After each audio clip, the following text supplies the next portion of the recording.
The filming reminds me of my father, because he was and is in television. But I remember a thought came to me a moment ago about going to Greenham Common. My father worked for the BBC on the news, and it's probably one of the best jobs he had.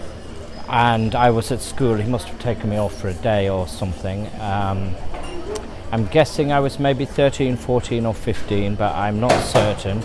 At the time there were protests about nuclear weapons in Greenham Common in Cambridgeshire. I think it must have been during the second Margaret Thatcher government, so it would put it in the mid-80s. And my father was doing a story on it, so he took me with him with the van, the production van, out to Cambridgeshire and to the protests. We met somebody called Lord Fenner Brockway, who was a very old, even at the time, a very old socialist veteran who was part of CND. And we met some other people, but what struck me was when we got back to the editing studio, which I think was in White City in Shepherd's Bush in West London, and how all of this footage, which was hours and hours and hours, was cut down into a 5-minute piece in the end. Maybe not even 5 minutes, 2 or 3 minutes, which couldn't help but show the interests, predilections, predispositions, prejudices of the reporters, including my father, who's been in my mind a lot recently. This year has been quite eventful. Started on, well, the year started for me with a New Year's Eve dance in York, where I met somebody. It was very good dance, and it started a kind of romance which lasted 6 or 7 months. I wasn't really expecting that, but when you go to these dances, often you open up quite a lot emotionally, and you can connect with people, which is, I think, what happened on that occasion. York is quite a special place too. I think one of the older county towns, one of the grandest county towns. So that was something special. And then in February I had a car accident, which was a sort of near-death experience. I was driving for work to some training in Birmingham, and I'm not quite sure why, but suddenly I lost control of the car and it span over from the middle lane on the M6 onto some verge, which it was upside down. So landed upside down with some scratch, a little bit of bleeding, but I remember from what I learnt through the 5 rhythms and through some of the other body-based practices I've done was just to relax and go with the movement of the body. So well, I was upside down, but at some point when I lost control I just relaxed into it, because I had no power over the situation. Relaxed into it, turned over. I was held upside down, but I had the seat belt on.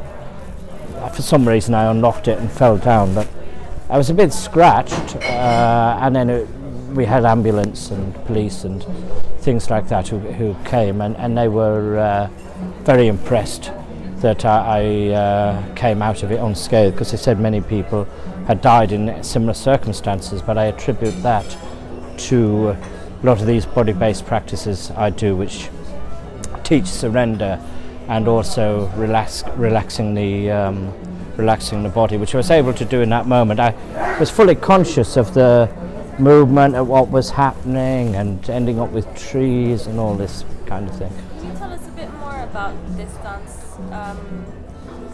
What is it? 5 rhythms. When did you start? Oh yes, certainly.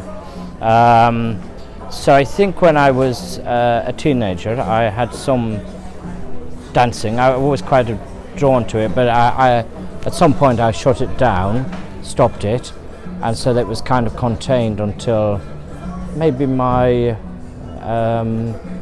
30s, late 30s or something, when I started doing therapeutic work at Leela in Dorset, and part of that was dance, not necessarily a specific method, but just movement to music. And I really enjoyed it and was getting a lot out of it. I could express myself quite freely. I've never been able to do dance that entails having to follow specific moves. I think perhaps the brain chemistry I have doesn't work for that. I don't know, the wiring doesn't seem to work. I've never been able to do yoga for the same reason, to see someone in front of me telling me to do this with my right arm and this with my left arm and with my leg. I can't do it. I start processing it in my mind, trying to work out what my left is and my right is, working out whether the person is facing me or behind me, whether I need to translate a left into a right. And by the time I've done that, I'm totally lost. So even if I stand at the back, I still get completely lost. People are kind, they don't say anything, but I can't do it, essentially. So through this movement I was doing at Leela, I found I started to go to Biodanza a little bit, which is a system developed by a Chilean, I think it's Chilean, South American psychiatrist, I never quite know the difference, but someone who was using it, I think, as a treatment for people's moods, to get them into movement to uplift their mood. So I did that for a bit. They were small classes, almost all women. I think occasionally there was another man. I got a lot out of it. The energy for me was quite low. So when I discovered 5 Rhythms in Manchester, which is a massive class, or certainly was, there could easily be 100 people there, I found it very inspirational. I was able to let go even more. It appears to be less structured and freer even than Biodanza. So I got into that, maybe it was about 5 years ago, I think, and I've been doing it with varying degrees of fanaticism since. Sometimes I would go as far to go almost every night, and at one point I was driving hundreds of miles to go to one class and then doing workshop. I'm kind of on that again now, at least temporarily. I get a bit burnt out, but so far, and it's been over 5 years, I keep on going back to it because it does something for me. It's a modern shamanic practice, but one theory is that the body records and holds memories. How, I don't know exactly, but when you let the body go, it does release. Within that catharsis, there's a letting go from the body of whatever it is, the stuff that's holding you back. So I found it really very helpful. 5 Rhythms dance, shamanic practice really, movement, emotional expression in the body on the one hand, and then I've also done quite a bit of humaniversity therapy as well, which is body based, but there's a big emphasis on catharsis. Tomorrow I should be going to London and to the Om meditation, AUM, and that is a 13-part meditation in which you express various emotions. You start with anger, you face someone and you let loose all your anger that you're holding in the body, and then you go through different emotions, sorrow, laughter, I can't remember them all. There's some energetic dancing, shaking, dance of the lovers, which is quite passionate or can be, but you always feel different at the end of it. You feel different emotionally, and in the body I feel freer, and I find it a very positive experience. So on the one hand, I've been doing the 5 rhythms dance. On the other hand, I've been doing the Hume University practices. They seem to have the same end, and this is similar. If you want to analyse it intellectually, this is a kind of similar framework you can find if you really push to find it, and a similar evolution from I can't remember, one of the dissident therapists from Freud who was body based. His name escapes me at the moment, but there is an evolution that you can follow on that path. Yes. Can you tell us a bit about yourself? Who are you? If you can answer. Who am I? Yes, that's interesting. Who am I? Would you like the biography? I could give you some biographical details.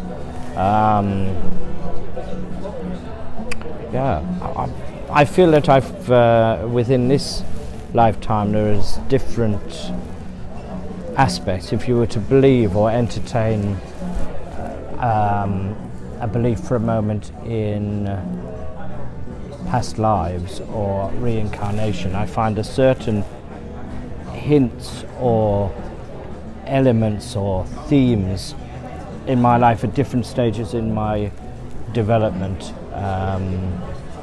which may have a origin, something that I can't explain, but maybe explained by something prenatal. I say that because there's no rational explanation really. For instance, my first, maybe you could put a Freudian analysis on it or some therapeutic analysis on the evolution of these things, but I was very drawn to the church as a teenager, and not only the church but the extreme traditional form of Catholicism, and my aspiration was to be a priest for some years, although I don't come from a family that has those beliefs at all. My mother, I would say, is quite indifferent, maybe Christian morality. My father's more of a socialist, maybe a hippie type person. So it doesn't come from there, it doesn't come from my schooling. But I brought to myself this, which for about 5 years intensively, maybe for a decade, I was following that particular route, fanatically at certain points. And so I did study for the priesthood briefly. It doesn't hold anything for me now. The energy seems to go in and then go out sometimes. I had an experience, just to go off the subject briefly, but there's a reason why I do that. I used to give lectures on spiritual matters with crossover with modern history, crossover with conspiracy theory and the evolution of alternative ideas in the New Age. I used to do that in the 90s in London, a venue that's no longer there, the Battle Bridge Centre. And that was great. The person, and they were very well received. There was maybe up to, I don't know, 30, 40, 50, up to 80 people there on occasions. And my lectures were well attended and well received. Admittedly, I had to have a drink first, maybe to disinhibit myself, but once I got onto a roll, I could go on for a very long time, and there was something about my speech which held their attention. Then my life took a different course. I got married, my daughter was born, I moved out of London, I moved to somewhere quite remote.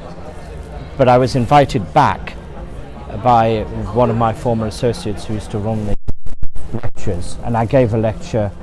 I was invited to give a lecture, I think it was in a lecture theatre at Birkbeck College, part of the University of London, and there was quite a lot of people there, and I started to give it and there was nothing coming at all. I couldn't continue, I had nothing to say on all of these subjects that had occupied me for 5, 10, 15 years, and about which I knew quite a lot and was passionate. For some reason my interest had just gone, and there was no energy in it, no energy to convey, so it just went. Very odd experience. So that lasted about 5 or 10 minutes, what's supposed to be an hour's lecture, and they just had to do something else, have an open discussion. So the reason I mention that is sometimes the energy flows in and is held from there's a causality which I don't understand, or which I'm not conscious of, something from outside of myself, and then it goes. So that was one instance of that. There's some similar things that happen occasionally. There is a kind of theme of shamanism. 1998 was a very important year for me. Part of the, I'm aware that I'm jumping a long way, but let me just follow this chronology for a moment. Certain peak dates: 1998 one, 2018 another. I was born in 1969.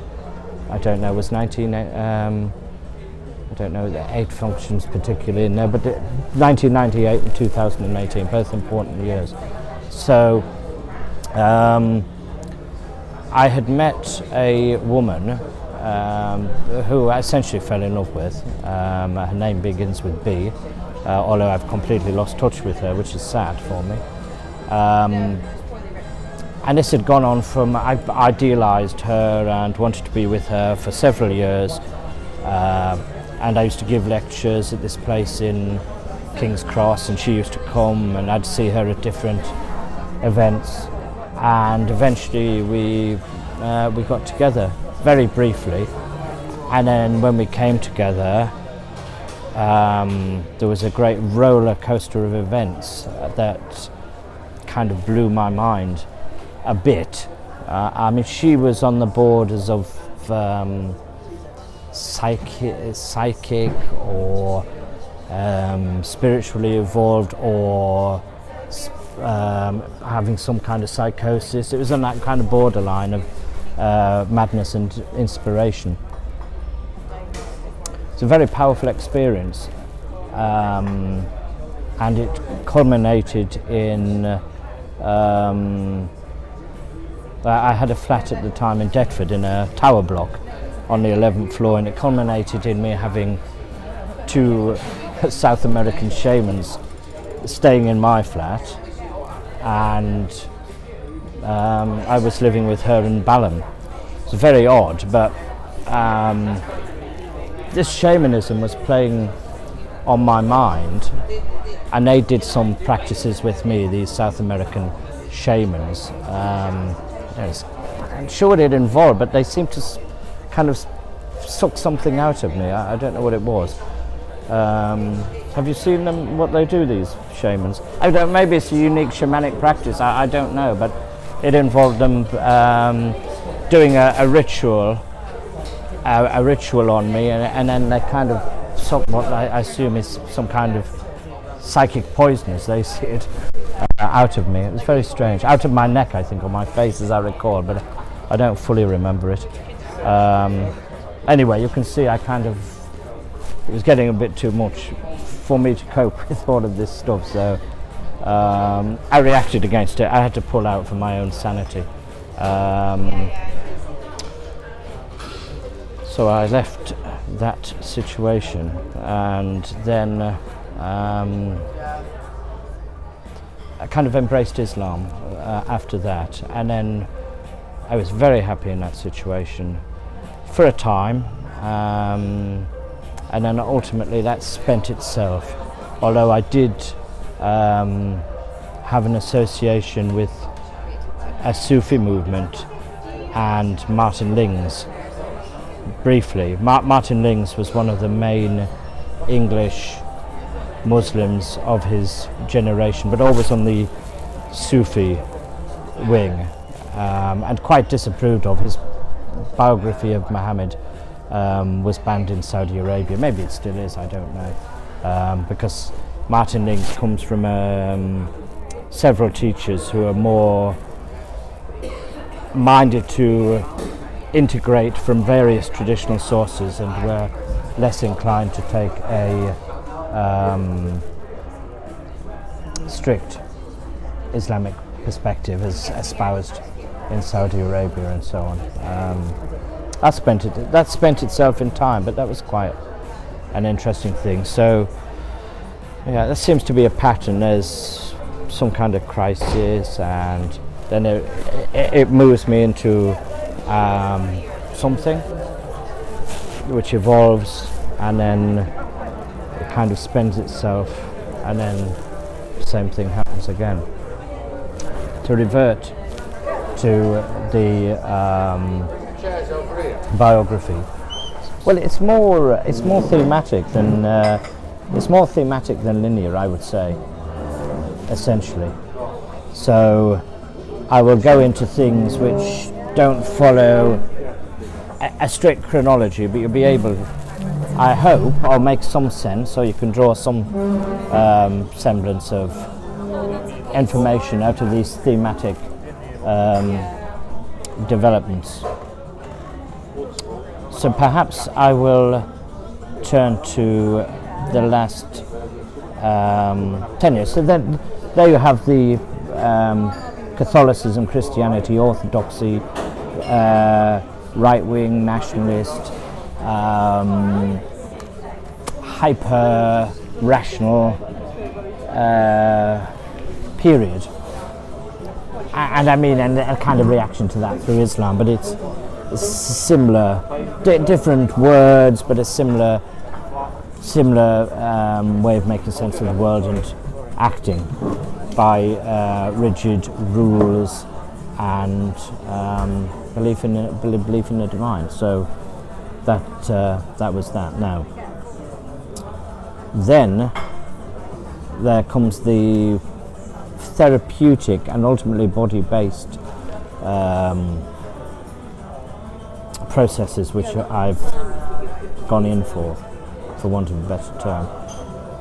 I went into various forms of therapy. I was always very interested in transactional analysis. That made a lot of sense to me. Very straightforward, easy to understand, but quite profound in its own way. So I applied transactional analysis to myself and patterns of behaviour I saw in others, and always look for the payoff. What is it this course of action is doing to me, whether it's positive or negative? What's it about? The same feelings keep on occurring. Why is it that I'm bringing that to myself? And what can I do to make it differently? Those were the things I was drawing on from transactional analysis. I was also interested in Carl Jung as well, and certainly read his books. And I went to a very interesting lecture. I think that was with that girl whose name begins with B, at the School of Psychical Studies in London, in Knightsbridge, and that was about how, well, the theory was that a pattern is created in a traumatic death, which it's unclear whether Jung believed in reincarnation after lives or not, but some Jungians do, some dissident Jungians do. The idea was that a kind of pattern was created during a traumatic death, and in the next life that would manifest itself in various kinds of illnesses which didn't have an obvious causation. So chest problems or certain phobias were caused by the manner of the death or by trauma, which kind of distilled in some way an experience in a non-physical or in some pattern that is not easy to measure. Let's put it that way. Such things do exist, it seems to me. I remember in the late 90s at Richmond College, southwest London, they used to do, somehow they managed to find European funding to do all these alternative courses, and one of the courses was Curlian photography. I don't know if you know about Curlian photography. I can't remember the origins, but it's very big in the Soviet Union. you put your hand on a magnetic plate and they take a photograph of your hand. I think they can do it with the whole body, but with me they did it with the hands. It's a little bit uncomfortable. You get pins and needles. So magnetic plate, photographic paper, hand or some other part, and then they take this picture and it produces a picture of the, I don't know what it is, the electrical field outside the hand, or the energy field, or the aura, or whatever it is. But you can link that with the Chinese medicines, with the meridians or whatever it is. So where you find a weakness in the magnetic field, or whatever it is, it will correspond to certain health issues.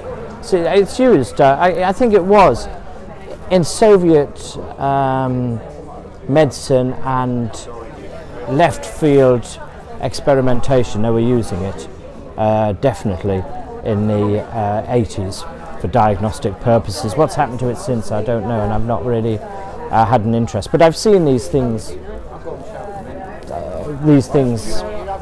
in existence, and they do seem to correspond to something. That was a place where they did these left field things, and they also had transaction analysis, therapy. I gave some lectures about things. They did alternative health. Somehow managed to get European funding for it back in the 80s. I think it was in connection with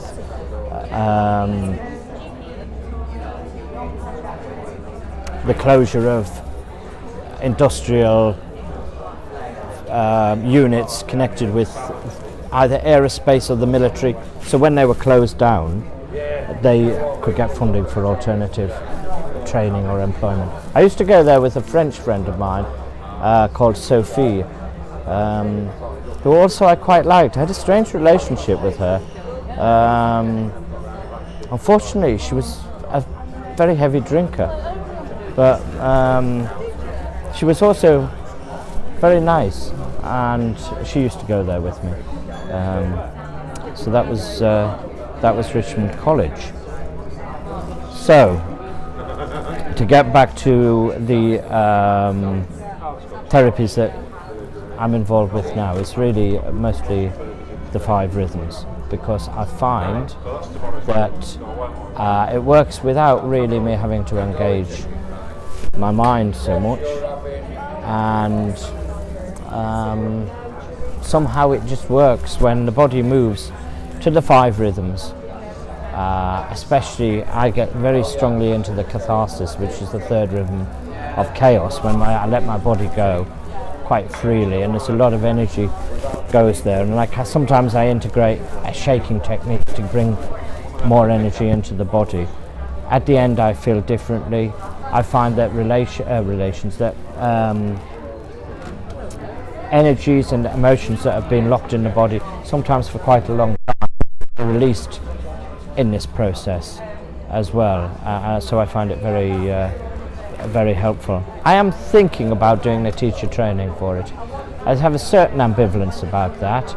I don't really relish the prospect of offering things to the public, because I don't really understand that. I've never had a business, I don't understand that, and I don't understand the techniques of the DJing either, and I'm a bit resistant to that. Doesn't make me feel so good, the internet or computerization, computer games, those things that put barriers between me and my experience of the physical world by giving me a replicated form of it for consumption, is something that doesn't sit so happily with me. I used to go to anarchist meetings just on that subject, and I remember being quite inspired by reading, I think it was, I'm not certain about the pronunciations, French, Guy Debord, situationist, writings. Well, the writings maybe not so interesting, but there's a lot of his followers produced these little cartoon booklets, which were very good, and I think they've had some currency since. And there's one particular scene which is a boy sat in a chair in front of a television watching a sunset, when behind the television there's a window where there is a sunset. So the idea is that well, they link it with capitalism, but essentially what is being produced is a commoditized version of reality, and they've interposed themselves. There's some mediation is interposed between the reality which can be perceived and their reality, which is commoditized and consumed in that way. I used to find those quite interesting, I must say. Although I was a little bit frightened about the anarchist action themselves, because there always seemed to be an undercurrent of violence and wanting to destroy things. But I found it inspirational in part, at a theoretical level anyway. Shall we pause for a moment? If you'd like to, running, but Oh, right, okay.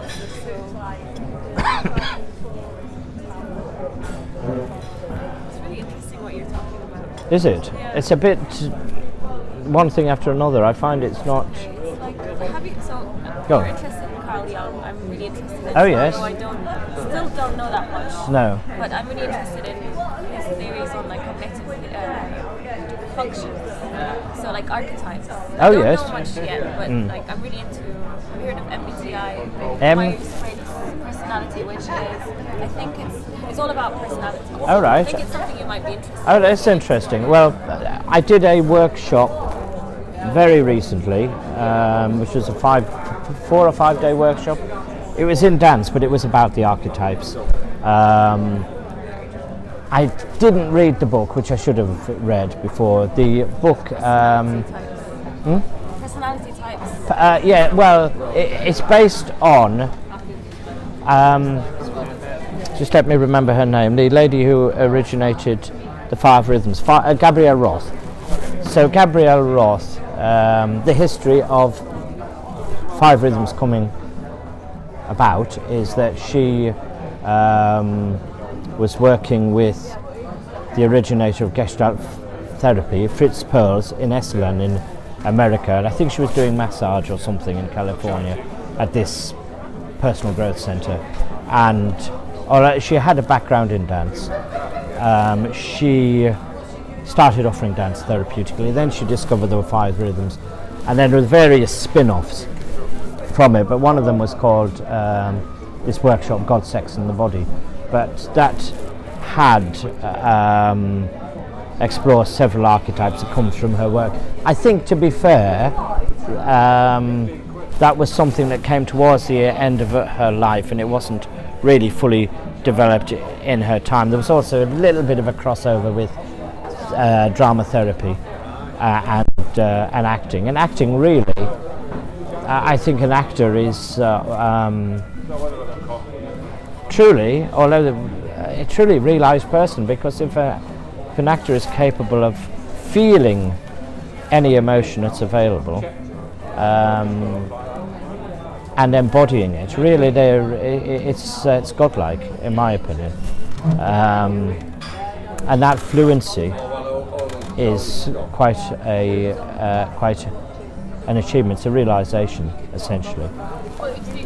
It doesn't sit quite with with my experience of actors as people, but then I've known a few actors, quite a few, strangely, and there is something in them that do have. The actors I've known do have a gravitas about them, and there's a bottom about their personality, and that ability to, I don't know how it's done because I'm not an actor, but to center yourself and to feel an emotion as somebody else's is quite something. So Gabrielle Roth, she developed a number of these theories, but towards the end of her life she developed God, Sex and the Body, and that has a number of archetypes that you give expression to mostly in movement. There is the Madonna, the Wild Sun. Now the Wild Sun is very easy to understand. That's basically a punk. It's a sun that's rebelling against everything and saying F you and breaking things down. So that's the Wild Sun. There's the Mother, the Father, and there's one other that we looked into. That escapes me now. But I think there were 6. I think there were 6. But in reality, there's a multitude of them. I'm not saying they necessarily fit with Carl Jung, but there are archetypes, and we fit in and express.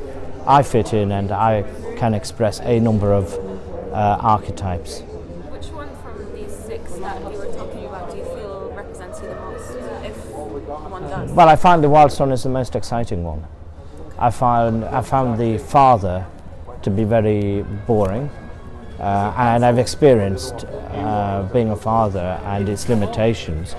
Can you tell us a bit more about that, about being a father in life?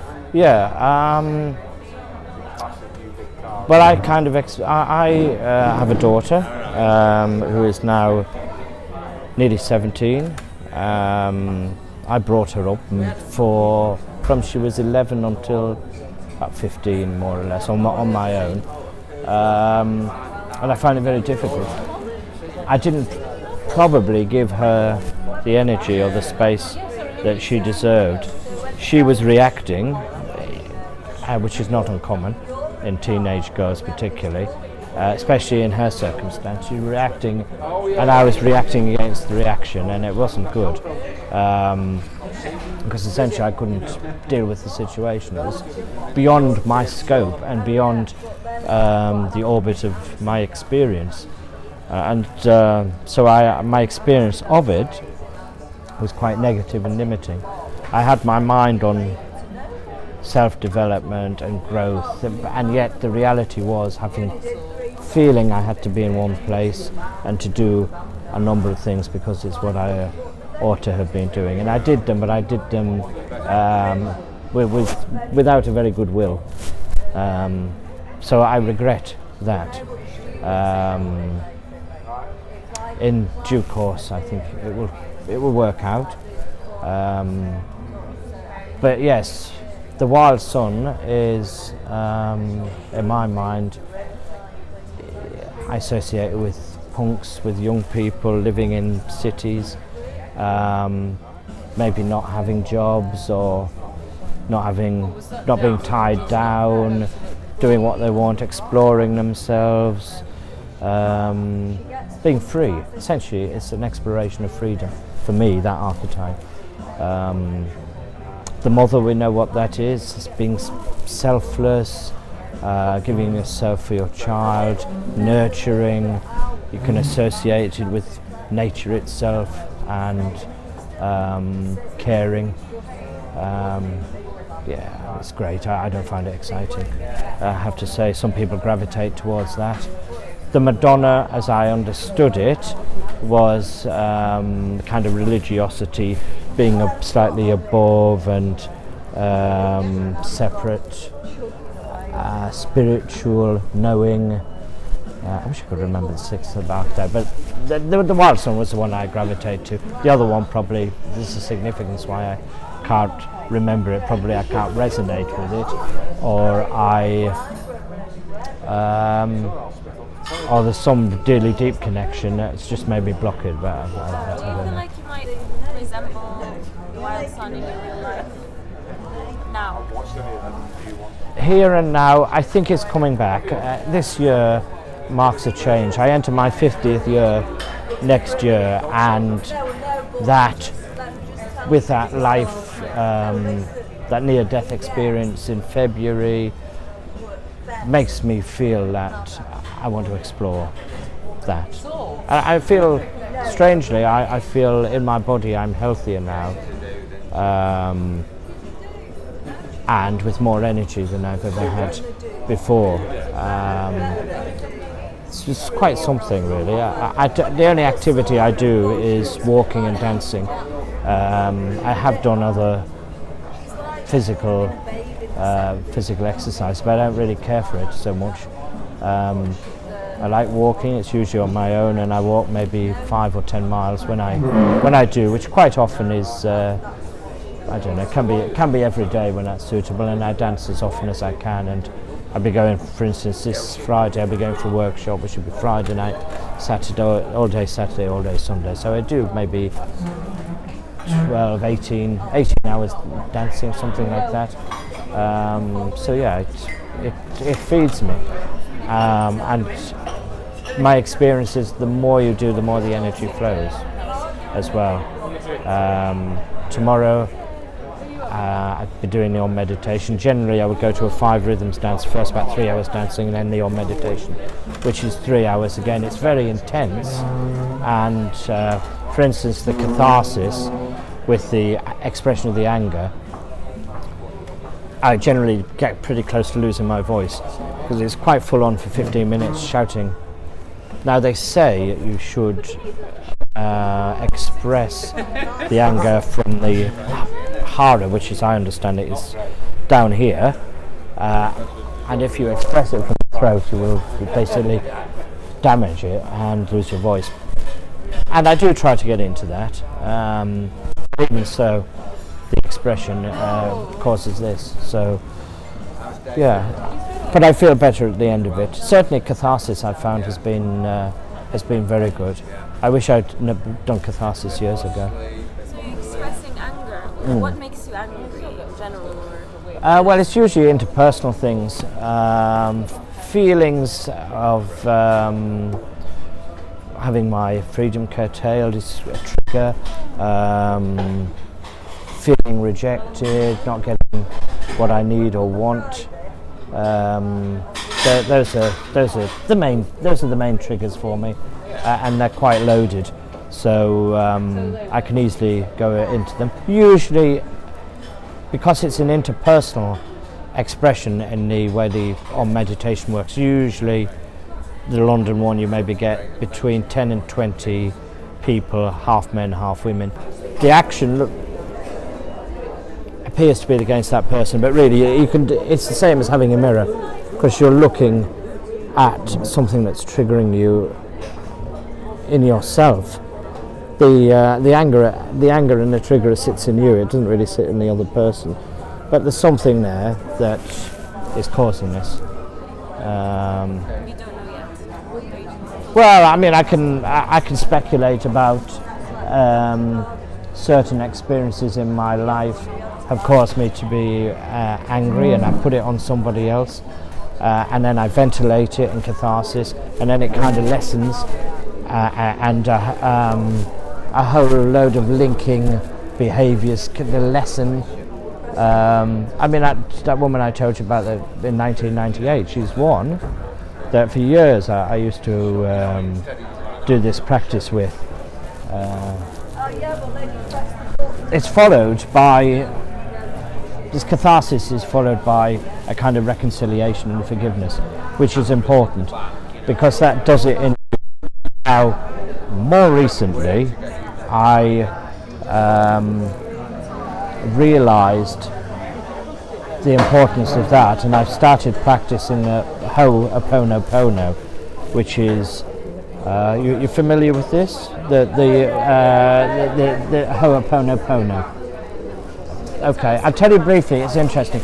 I came across it through Joe Vitale, who's an American, I don't know, positive thinker or something like that. Strangely, he was connected with Osho. I only found that out recently. But I read his book about how to get money. To get money? Yes, that was what started me on it. Because it's attitudinal, according to him, and it is true in my experience. If you open yourself up to receiving money, it comes from unusual sources. But anyway, he deals with a load of things apart from money. That's just what started me on it. The book that I particularly resonate with, although it's not particularly well written, is Zero Limits, and that details this Ho'oponopono, which comes from a Hawaiian practice. Essentially, this is the story. I've no idea whether it's true or not, in a sense of being able to prove it one way or the other. Dr. Hugh Len was a psychologist in Hawaii, and he was assigned to a high security prison for dealing with basically hopeless cases. And the claim is that he cured them. He never saw them. All he did was read their notes and essentially give them positive affirmation, which boils down to he would visualize this person or look at their notes, and he would say, I'm sorry, please forgive me, I love you, thank you. I think that's it. And he repeats them and repeats them and repeats them. And what he's doing is taking from himself that thing in them which is triggering this negativity. That's the theory of it, which there's a crossover with Jung, actually, in this. But it seems to be there is something in it, and I've observed it myself when I've had a difficult interpersonal relationship or conflict where I've needed the situation to change. I've done this myself with that person, not to their face. I've sat in my car, imagined the person and repeated this like a mantra, and the energy changes. I don't know how it changes, but it changes invariably. Can you rationalize it? Yeah, I can give you a rationalize it. Well, do you want to rationalize it? Do you think it matters? I don't think it's so important, but I mean, it's be universally helpful for people if they try this practice. So a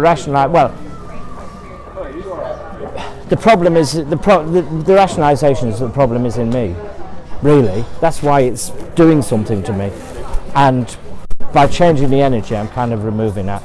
Another rationalization is that while this is sat in me, and I'm seeing through dark glasses, as it were, it can't be right. If I soften that by changing the energy between the two, then it shifts in some way, and it shifts to a more normal experience. So that's a quasi rationalization, but in my experience it does work. So that kind of fits into the Om meditation as well. So you have 15-20 minutes where you face someone,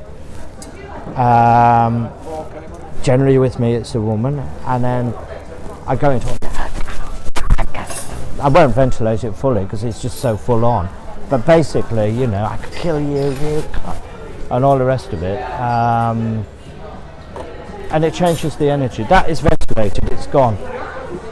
Second part of the Om, so we'll do that for 15-20 minutes with the person, with a group of people, gravitating to those that trigger you most, and then you go back, you go to them, you hold their hand.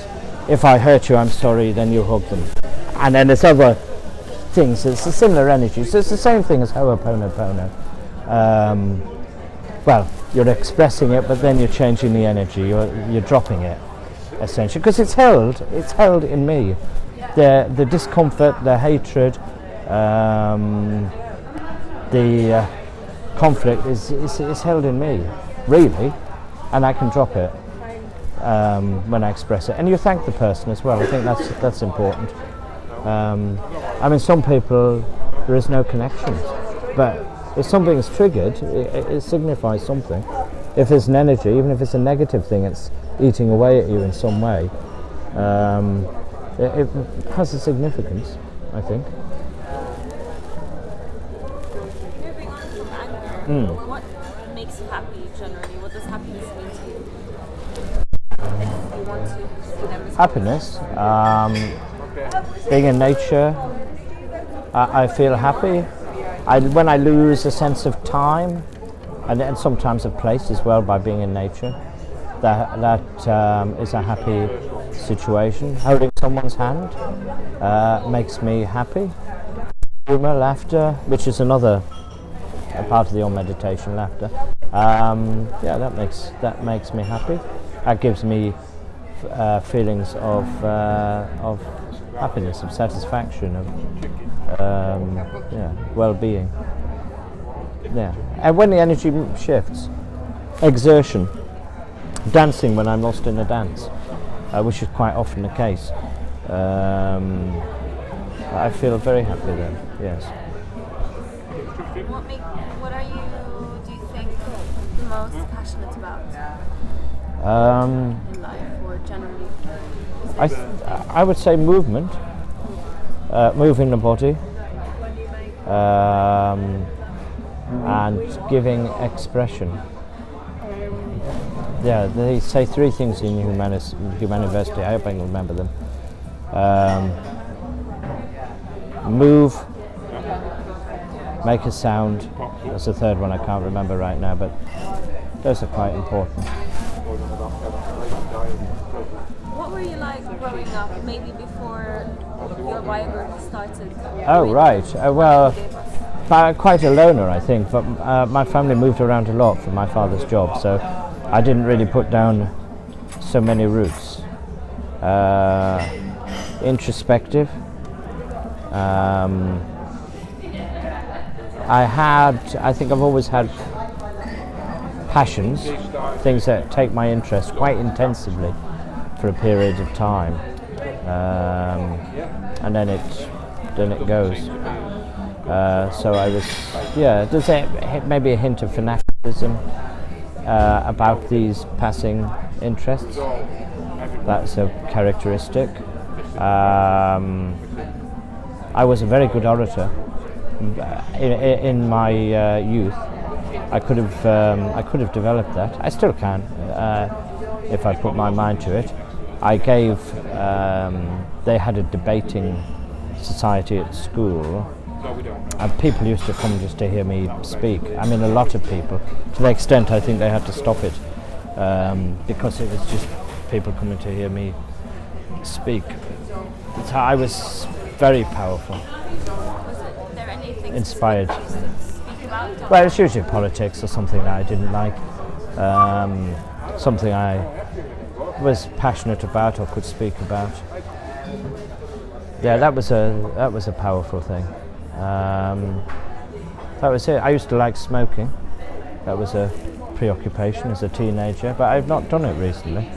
I don't really care for it now, but as a teenager and at university and into my 20s, I enjoyed that, and I enjoyed everything that went around it. Smoking a pipe or cigars or cigarettes, going to a tobacconist. I thought there was something quite nice about it. It's spent now, I've done that. So, yeah. How would you say people describe you? How do you think people describe you if they were describing you to someone else? Oh, right.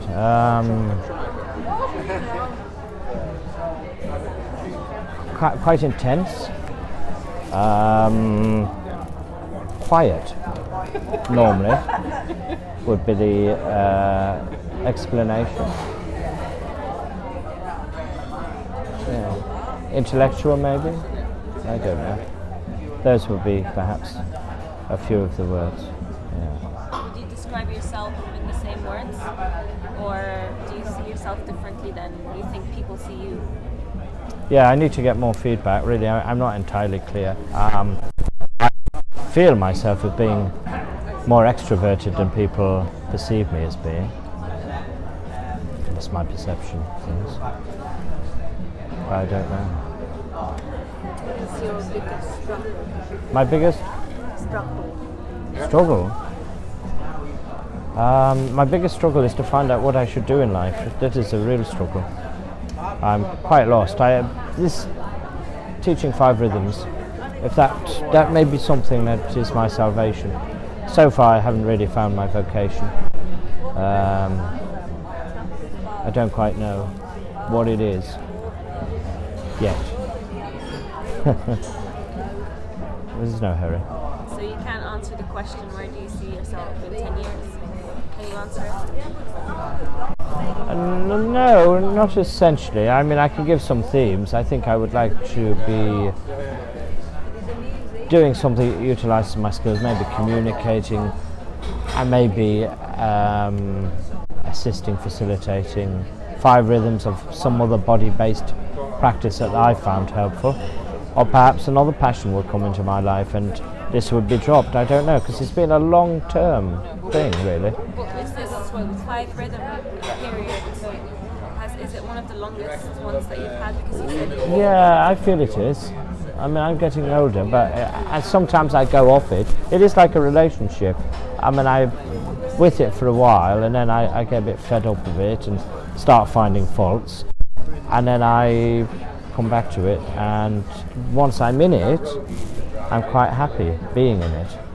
But then I drift again, and it's in and out. But I'm not sensing that I'm leaving it. For now, I mean, there's a lot of irritations in it, and dissatisfactions, but I'm staying with it for now. what does love mean to you? What does love mean? Yes, well, there are different kinds of love. There's devotion, selfless devotion.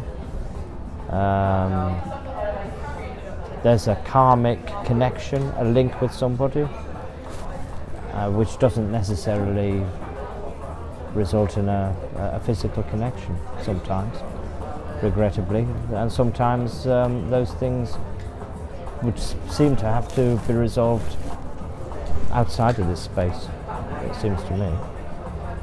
That's my experience of it. Yeah, devotion, caring. That kind of thing. Shall I say a little bit more about 2018? Like that, yes,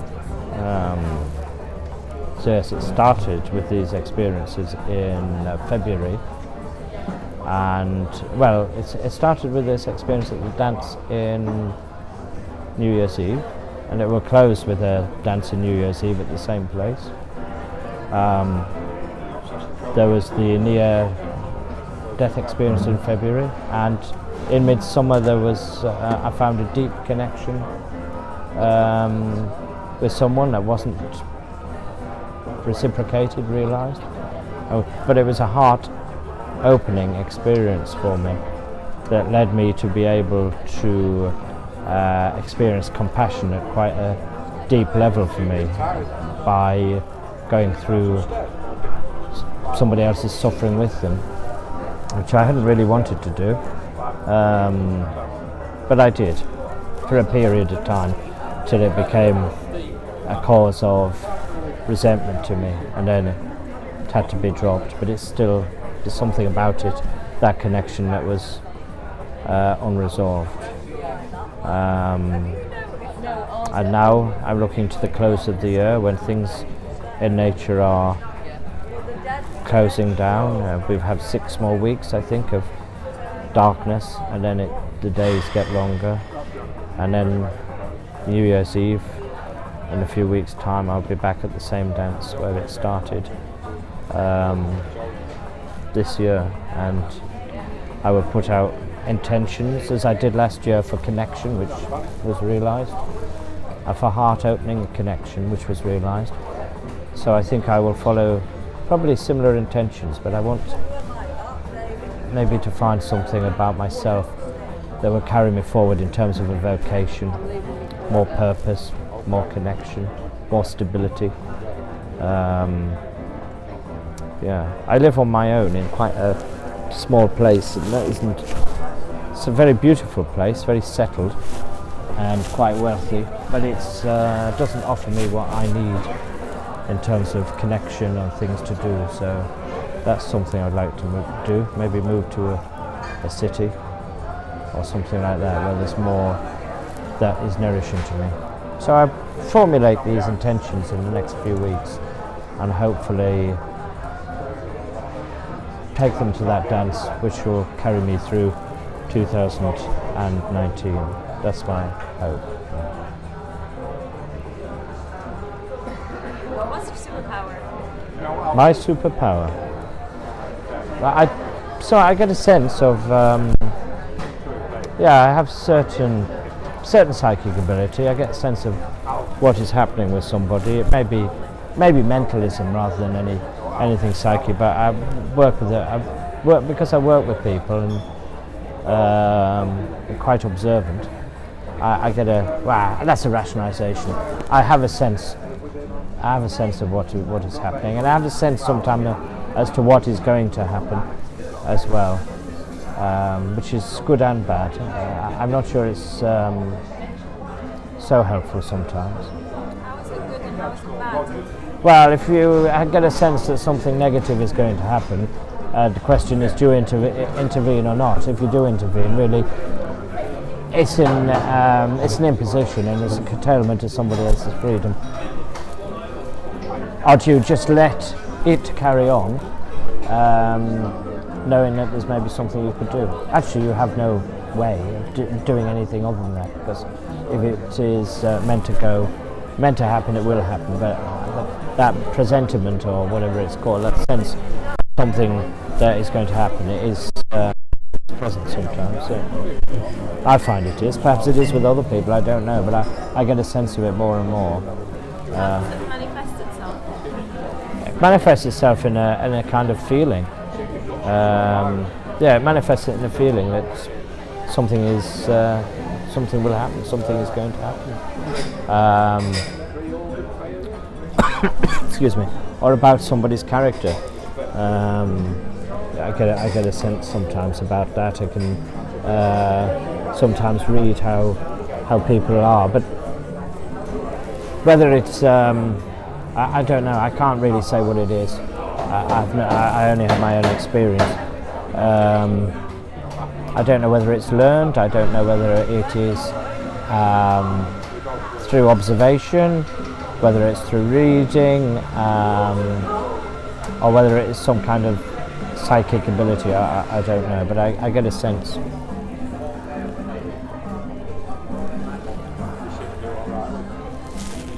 Yes, would you like to maybe continue on with the biography? Because I can do. Want to say? Where was I? You were at 5 rhythms. Oh, right. Oh, yeah. Well, shall I start from the beginning?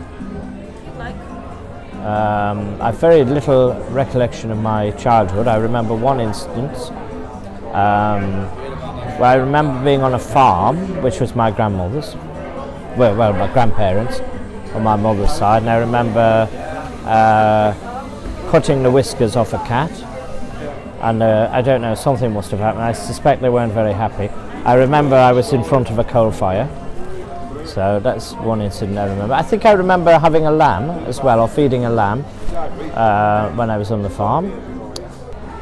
Later I remember getting into trouble for overacting in a school play. I remember doing disco dancing when I was a bit older, and that was over the top, too much. I had to tone it down or stop. Again, what happened then, similar to the oratory, is that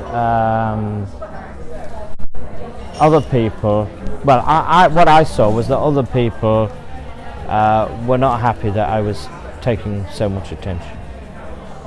Some people, the majority of people, my contemporaries, were happy to be entertained.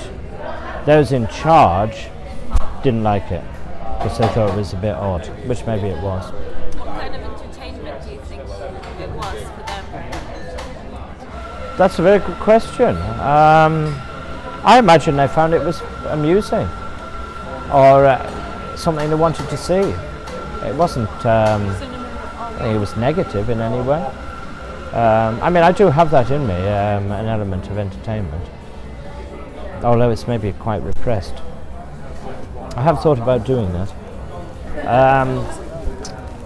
So yes. And then that takes me into my teenage years, and then Catholicism, religion, university, being in London, kind of this woman, B, and then the reaction, Islam, Sufism, and then the new age, really, one way or another, through therapy, really. More through therapy than anything. Osho, we've been in the background. I was never particularly a follower of Osho, but his writing is very impressive, and I like what he did. And what I particularly like about Osho is what people don't like about him, which is the Rolls Royces and the money and the sex and all of that, which people really don't like. But I think that's great. Yeah. Tell us a bit more about that, or Osho? like why you like the things that. Why do you like? Oh right, why do I like Osho for that? Osho. Yeah, I mean I like him because he doesn't live up to the idea of what a guru should be. He's not consistent. He's not ascetic. In fact, it's quite the reverse. He's often inconsistent, extremely self-indulgent, irrationally so, with all his cars and lovers, and I mean at times illegal, quite often. I like it. I really do. I mean, he did his own thing and created something huge. These communes were huge, and the therapies which it gave space to really created the whole landscape of body-based. It created the space for the development of a whole field of body-based therapies, which have done a lot of good work in the world, and I like them. All of meditation, you're familiar with that? The Osho dynamic meditation. I mean, meditation was the idea of quietening the mind and centering yourself. But for Osho, he felt that the Western mind needed something else, and one of the methods he had was the dynamic meditation, which is very physical. It's a bit too physical for me now. Meditation, which is, I hope I get the order right, you jump with your heels on the floor, with your arms up, and, well, I can do it if you like. Can you get it, the whole thing? So you'd stand with your arms in the air, and then you jump like that, and get the heels on the floor, and you shout "hoo, hoo, hoo." I think that's the first stage. Anyway, I may get the stages in the wrong order. That's supposed to achieve. What is this movement That's supposed to achieve? well, I mean, it gets you out of your mind, and it also gets the energy flowing into the hara. So I'm going to get the order wrong first time. That'll tell you the orders, but I'll get the processes anyway, the wrong order, and I'll get the right order. So following that, you land, and Osho shouts stop, or so the leader starts, and you have to stand perfectly still in whatever position you arrive on the floor in for whatever it is, 12-15 minutes. There's a catharsis, which is a freak out where you let yourself go and punch cushions and kick and all of that for 10-12 minutes. Well, it's a tantrum essentially. Then there is a dance. So there's 5 stages. I missed one out. I think there's 5 because I'm including the silence.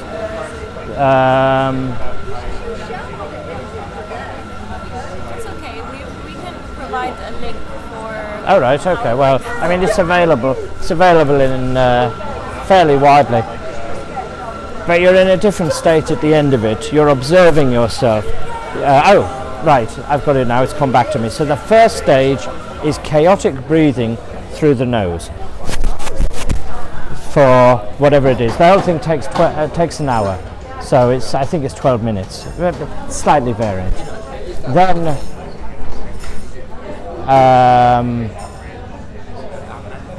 Then the catharsis, etc. Then and then and that is extremely difficult on the knees. 12 minutes, I think. 12 times 5, 60, isn't it? So it's not quite that, but I don't know. Some are short, and then, well, that is very painful for me on my knees. So if you do it properly, you're lifting yourself off the ground, a bit like skipping, but your heel has to land on the floor because it gives it a jolt, which there's a bit of disagreement on this, but those who are quite informed on it, because they use it in tantric practice as well, are quite insistent that the heel hits the floor because it sends a jolt up through the leg, which energizes the hara or whatever, I don't know. So that's the who. Who as in WHO, who, because there is the sacred who, isn't there, in which you can chant. It's used in Sufi, so it's not the Sufi, who, which is more hue, I think, isn't it? It's more hue. I think that's the Sufi hue, but this is who, as in WHO. Then the next day, very difficult. Well, it empties the mind, and it is asking you the question you asked me, which is who am I, which is not easy to answer. Then you land in a position, stop, and you have to retain. This is for me the most painful and difficult one. You have to remain completely motionless in a position in which you land, which is normally with your hands up in the air. So that is very painful for me, with your eyes open, completely still. You have to jump multiple times and remain in the place that you land. Yeah. So you're doing your who, and then you. And you have to do this for 10 minutes. 10 or 12 minutes, motionless. I'm sure it's very. Yeah, I found it. Is that the last stage? No, then it's beautifully. Then you start to hear very quiet Indian music, and then there's a phase of dance. It finishes with quite beautiful dance music, quite beautiful Indian dance. It's exhausting. Sometimes I do it at home, so this doesn't have to be a social meditation, because you don't really need anyone else there for it. Do you like the social aspect of this kind of meditation? Well, I like the social aspect of the Om meditation because you get triggered by seeing other people. I mean, when they do this in the therapeutic communities, in Human University in Holland, you're living with these people day in, day out, quite intensely, because it's dormitory accommodation. So, have you ever tried to take part in these meditations where you're living with other people? yeah, I've lived in the community. Well, I've lived. I've done a month residential twice. Very good, fantastic experience, and it shifts you because you have to change your behaviour when you live so intensively for a month with other people, and they reduce your sleep, so your emotions become less inhibited, because the less sleep you have, the more your emotions surface and the less repressed they become. So they do it as a deliberate strategy. You're living cheek by jowl with people and working with them and getting very little sleep for a month. So yeah, it's full on. But you're doing the Om meditation or a variant of it almost every day, and you will have issues with people, of course, because there are relationships or liaisons that occur naturally between people anyway. So there's that, and then there's just the stuff that comes out when you're with people for a period of time. So it's very, very helpful that you can face them and have it out in a non-violent way, but expressing the emotion. It's not repressed, it's expressed, it comes out, sometimes with the person themselves. That's fully ventilated. At the end of it, if I hurt you, I'm sorry. And that's, well, the end of it. That dissipates a lot of it. And then you go on to the other stages. How does that, the community living that you were talking about, differ from living in a family home? That's a very good point. I mean, I'm sure some of the similar issues come up, but you can escape a lot of conflict in families by you can develop strategies very easily in families for avoiding conflict. But when you're in a therapeutic community, you can't. You have to face it. I mean, it's particularly easy in these families now. In a family now, the way it is often, it's quite compartmentalized in that people are living in their own rooms. A child will have their own room and a television and a way of getting away from interaction. So generally not in that. It's kind of what you choose to be in often. So maybe it doesn't occur there.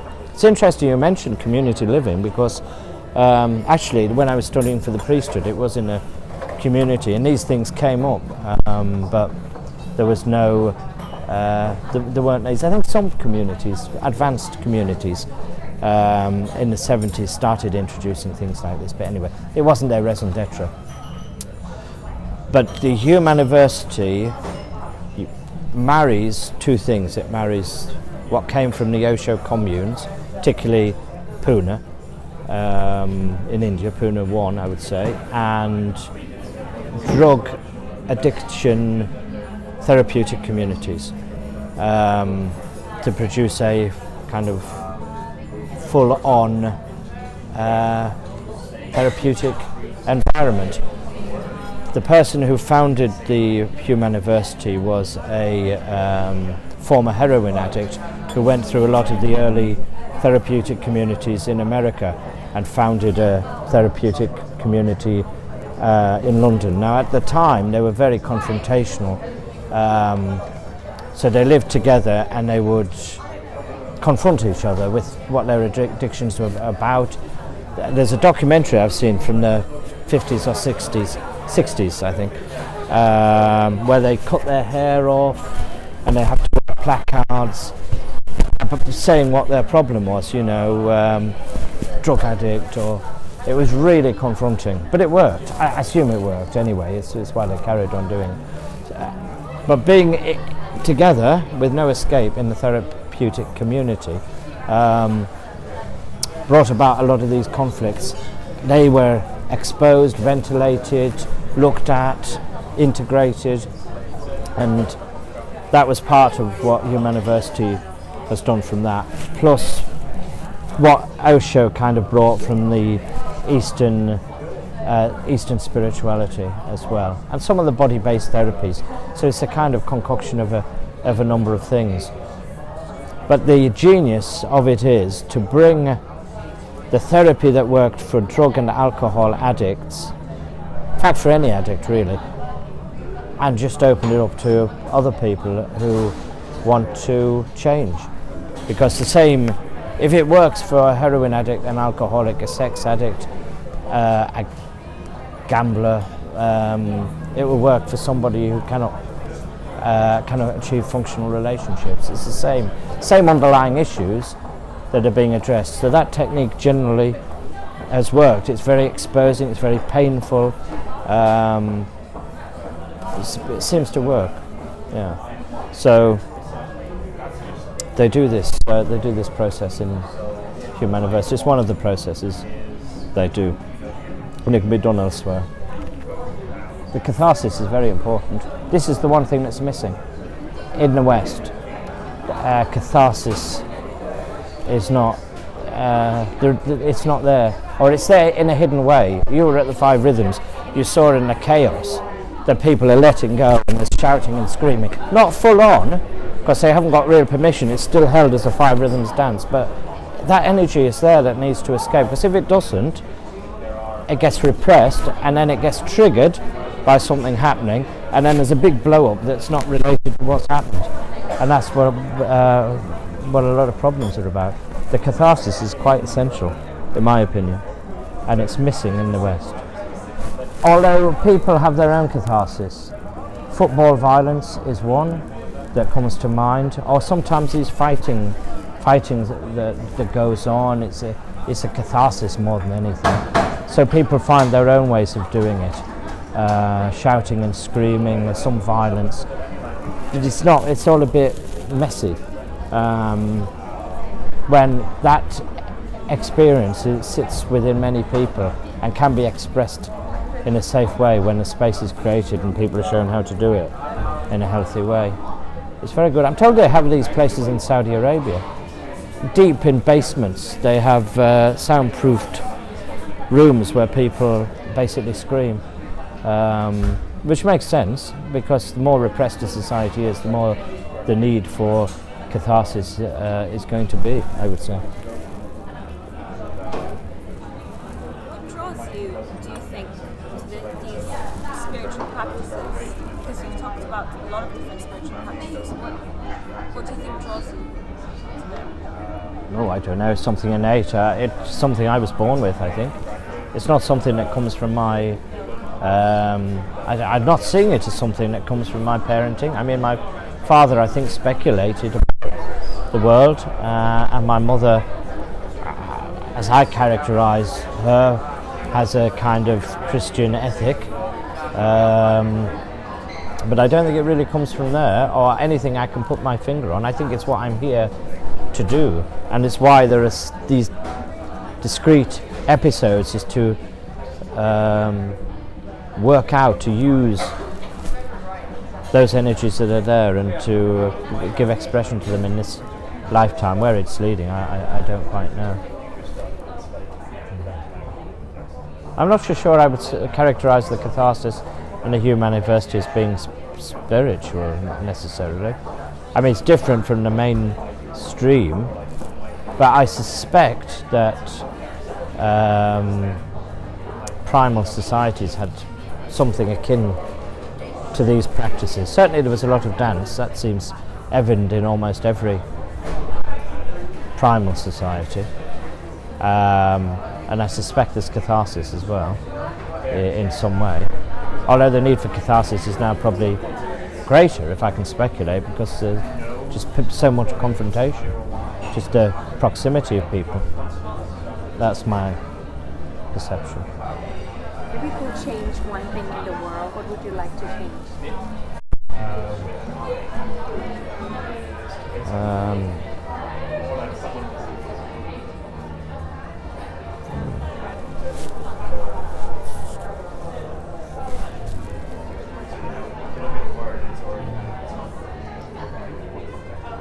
That's interesting. I don't know. I don't know that things are so bad as they are.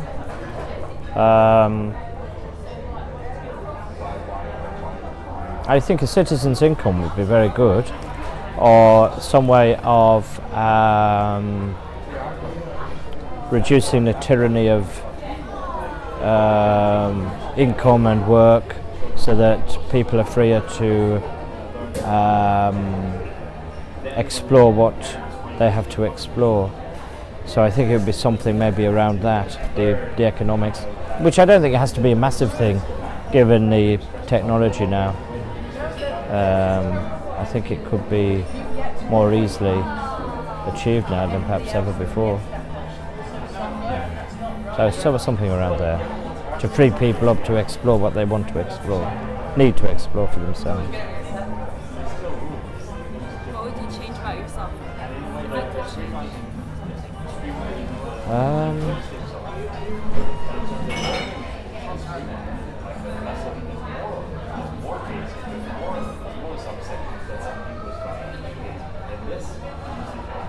I'm not sure I would, to be honest. I think it's all meant to be, and as it is. And I'm happy with where my experiences have taken me. It's been positive, I would say. To wrap this up, if you could give a piece of advice to anyone watching or to yourself what would it be? Yeah, go for it, I would say. Do what's true for yourself with full energy. That's it. Thank you.